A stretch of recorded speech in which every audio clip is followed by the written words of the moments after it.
Brace God. ஒரு குட்டி story பார்க்கலாமா? நீதிமன்றத்தில் ஒரு குற்றம் சாட்டப்பட்ட ஒருத்தரை பற்றி தான் பார்க்க போகிறோம். குற்றம் சாட்டப்பட்ட அந்த நபரை தற்காத்து கொள்ள அவனுக்கு உரிமை இருக்கு. இதுல 2 விஷயம் இருக்கு. அவரை தற்காத்து கொள்கிறதற்காக அவர் இதை செய்ய ஒரு லாயரை பெறுகிறாருங்க.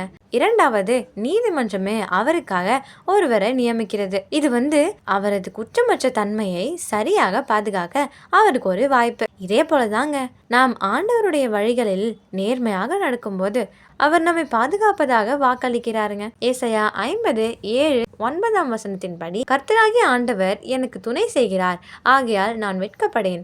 நான் வெட்கப்பட்டு போவதில்லை என்று அறிந்திருக்கிறேன்.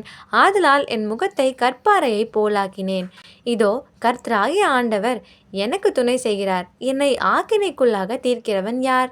இதோ அவர்கள் எல்லாரும் ஒரு வஸ்திரத்தை போல பழசாவார்கள்.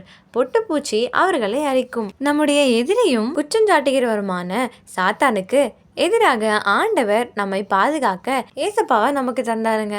இதை நம்ம நினைவுல வச்சுக்கணும். உதவிக்காக நாம ஆண்டவர்கிட்ட கேட்கறதுக்கு முன்னாடியே நம்மை பாதுகாப்பதுக்காக ஆண்டவருக்கும் முன்பாக ஏசப்பா உதவி செய்யறார். எபிரேயர் 7:25 மேலும் தமது மூலமாய் தேவனிடத்தில் சேருகிறவர்களுக்காக வேண்டுதல் செய்யும்படிக்கு அவர் எப்பொழுதும் உயிரோடு இருக்கிறவராகையால் அவர்களை முற்றுமுடிய ரட்சிக்க வல்லவருமாய் இருக்கிறார். இந்த பெரிய உலகத்திலையும் நம்மை நினைத்து தினந்தோறும் பாதுகாக்கிறாருங்க.